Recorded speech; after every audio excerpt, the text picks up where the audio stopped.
Diljem Dalmacije tijekom protekle noći i današnjih dana buknulo je na desetke požara. Najveće probleme vatrogascima bura zadaje na zadarskom području. Od jutra traje borba s požarom koji je oko 11 sati buknuo na brdu Orlov, krug između Vodica i Tribunja. Vatra se širi prema naseljenim dijelovima, a krak požara prema Vodicama zaustavljen je.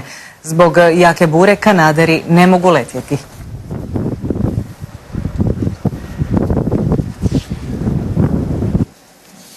Vatra je kućama zaprijetila u Tribunju, gdje sada idemo i uživo. Tamo nas čeka Ivica Begić, zapovjednik javne vatrogasne postrojbe Vodice.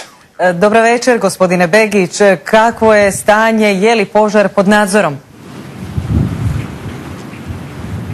Dobro večer vama i vašim gledateljima. Nažalost, požar još nemamo pod kontrolom.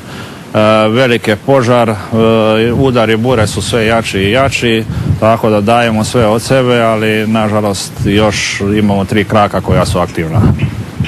Recite nam, od ta 3 kraka, jesu li mještani i kuće ugroženi?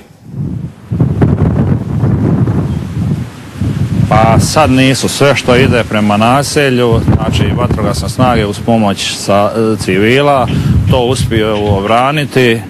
Tako što se tiče toga, niti jedan objekt nema izgoreni, što je najbitnije, nemamo niti povrijeđenih civila ni vatrogasaca.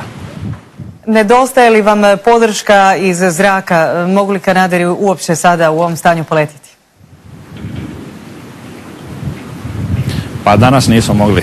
Kad smo vidjeli kakva je situacija, odnosno kakav je pristup požara, odnosno da nismo imali pristup, da je gusta borova šuma, odmah smo zatražili podizanje zračnih snaga, međutim, pošto su takvi meteo uvjeti, odnosno takva je orkanska bura, da jednostavno nismo mogli izaći na teren.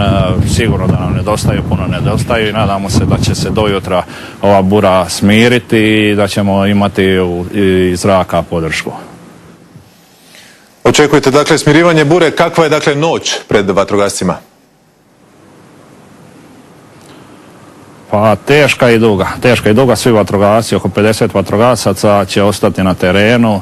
Znači imamo branjenje ako dođe blizu nekih objekata, to smo stavili kao prioritete i ovo drugo, znači isto kulture, maslinici i to što imamo, to branimo, a ovo drugo borovu šumu gdje nemamo sad pristupa, to za sad nećemo dirati, odnosno tek ujutro, pošto na taj način možemo ugroziti vatrogasce.